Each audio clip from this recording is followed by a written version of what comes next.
दोस्तों, राखी सबसे पहले किसने बांधी थी और क्यों मनाई जाती है रक्षाबंधन? आज हम आपको रक्षाबंधन का त्योहार बड़े ही प्रेम से हम सब भाई बहन हर साल मनाते हैं, लेकिन क्या आप जानते हैं कि सबसे पहले राखी किसने बांधी थी?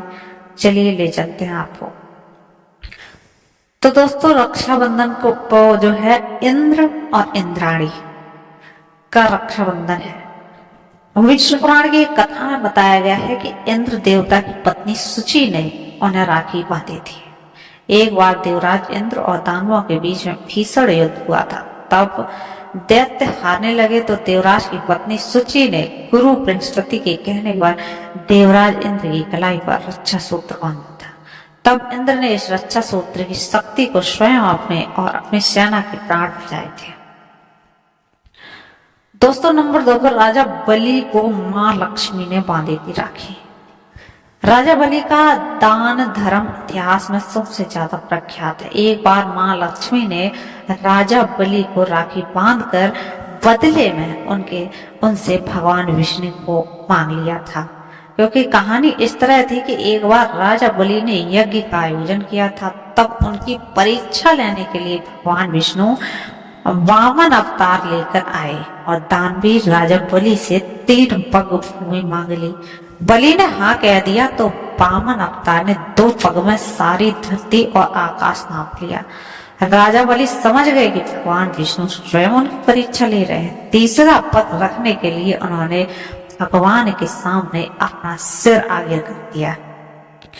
फिर उन्होंने भगवान से याचना की, अब मेरा सब कुछ चला ही गया है, प्रभु आप मेरी विनती स्वीकारें और मेरे साथ पाताल में चलकर रहें। भगवान को भी भक्त की बात माननी पड़ी और विष्णु जी बैकुंठ छोड़कर पाताल में चली गई। तब देवी लक्ष्मी को यह पता चला तो वह गरीब महिला का रूप धरकर बलि के पास पहुंची और राजा बलि को राखी बांधी। बलि ने कहा कि मेरे पास तो आपको देने के लिए कुछ नहीं है। इस पर देवी लक्ष्मी अपने रूप में आ गई और बोली कि आपके पास तो साक्षात श्री हरि है और मुझे वही चाहिए। इस पर बलि ने भगवान विष्णु से माता लक्ष्मी के साथ जाने की विनती की। तब जाते वक्त भगवान विष्णु ने राजा बलि को वरदान दिया कि वह हर साल 4 महीने पाताल में ही निवास करेंगे। यह 4 महीने चतुर्मास के रूप में दोस्तों जाने जाते हैं। दोस्तों, एक और कथा है। जब युधिष्ठिर मतलब द्रौपदी ने कृष्ण को राखी बांधी थी, जब युधिष्ठिर इंद्रप्रस्थ में राजसूय यज्ञ कर रहे थे, उस समय सभा में शिशुपाल भी मौजूद थे। शिशुपाल ने भगवान श्री कृष्ण का अपमान किया तो श्री कृष्ण ने अपने सुदर्शन चक्र से उनका वध कर दिया। लौटते वक्त सुदर्शन चक्र से कृष्ण जी की छोटी उंगली फैल और रक्त बहने लगा। तब द्रौपदी ने अपनी साड़ी का पल्लू फाड़कर श्री कृष्ण की उंगली पर लपेट दिया। तब श्री कृष्ण ने द्रौपदी को वचन दिया कि वह इस रक्षा सूत्र का वचन अवश्य निभाएंगे। इसके बाद जब कौरवों ने द्रौपदी का चीरहरण किया तो श्री कृष्ण ने चीर बढ़ाकर द्रौपदी की लाज रखी। मान्यता है कि जिस दिन द्रौपदी ने श्री कृष्ण पर की उंगली पर साड़ी का पल्लू बांधा था, वह श्रावण मास की पूर्णिमा ही तिथि थी, रक्षाबंधन। तो दोस्तों, और एक कहानी है। कलयुग में हुमायूं था और कर्णावती ने रक्षाबंधन को बनाया था लोकप्रिय। तो मध्यकालीन भारत में यह पर्व समाज के हर हिस्से में मनाया जाने लगा। इसका श्रेय माना जाता है कि रानी कर्णावती को उस वक्त चारों ओर एक दूसरे का राज्य हथियाने के लिए मार काट चल रही। मेवाड़ पर महाराज की विधवा रानी कर्णावती राजगद्दी पर बैठी। गुजरात का सुल्तान बहादुर शाह उनके राज्य पर नजरें गड़ने बैठे। तब रानी ने हुमायूं को भाई बनाकर राखी भेजी। हुमायूं ने बहादुर शाह से रानी कर्णावती के राज्य की रक्षा की और राखी की लाज रखी। तो दोस्तों, ये तो थी कहानियां जो किसने राखी किस किसने बांधी और किस किसने निभाई। और कलयुग में भी हम आज इसी त्योहार को मनाते आ रहे हैं, भाई बहन के पवित्र त्योहार को। और दोस्तों, अब आपको बताते हैं दोस्तों, आज हम बताने वाले हैं आपको हमारी जो राखी रहती है, हमें राखी में कितनी गांठें बांधनी चाहिए और कौन सी गांठ किसका प्रतीक होती है। तो चलिए जानते हैं हमें राखी बांधते हुए क्या क्या चीजें ध्यान रखनी चाहिए। तो दोस्तों हिंदू धर्म में जो है रक्षाबंधन का पर्व बड़ा ही पवित्र माना जाता है। यह पर्व भाई बहन के प्रेम का प्रतीक त्योहार माना होता है। रक्षाबंधन में अब कुछ ही दिन शेष हैं। देश भर में इस त्योहार को खूब धूमधाम से मनाया जा रहा है। त्योहार को लेकर तैयारियां शुरू हो चुकी।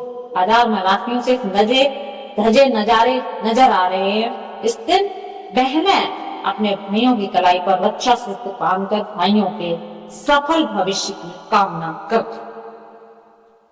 तो दोस्तों भाई बहन के अटूट प्रेम का त्योहार रक्षाबंधन इस साल 9 अगस्त को मनाया जा रहा है और इस पर जिनका पालन करने से बहन और भाई के रिश्तों में मिठास बढ़ती है। जैसे राखी बांधते समय कितनी गांठ लगानी चाहिए, किस दिशा में मुंह रखना चाहिए, तो आइए जानते हैं विस्तार।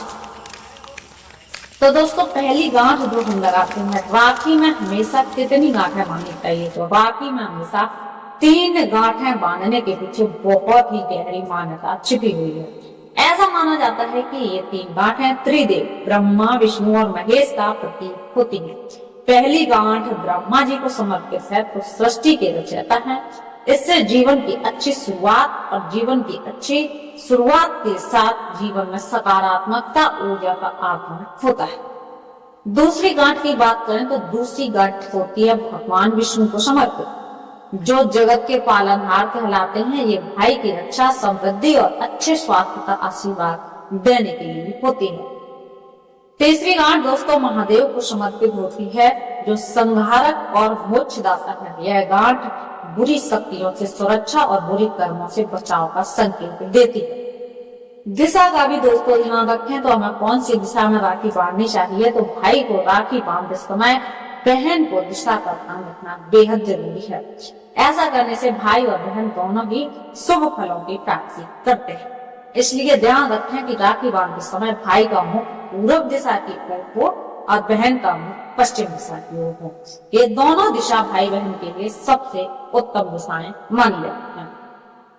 दोस्तों एक बार अगर आप राखी बांधते हैं तो आप अगर करना चाहें तो मंत्र का जाप को भी कर सकते। तो मंत्र आपको स्क्रीन पर दिख रहा होगा। येन बद्धो बलि राजा दानवेन्द्रो महाबला तेन त्वाम प्रतब्ध नामी और रक्षे माचल माचला। इस मंत्र का अर्थ है दोस्तों कि जो रक्षा धागा परम कृपालु राजा बलि को बांधा गया था, वही पवित्र धागा मैं तुम्हारी कलाई पर बांधती हूँ, जो तुम्हें सदा के लिए विपत्तियों से बचाता है। तो दोस्तों ये था आज का वीडियो। कैसा लगा तुम्हें ऐसी जानकारी पाकर? अच्छा लगा तो कमेंट करिए, जिससे कि हमारा भी प्रोत्साहन बढ़ता रहे। धन्यवाद।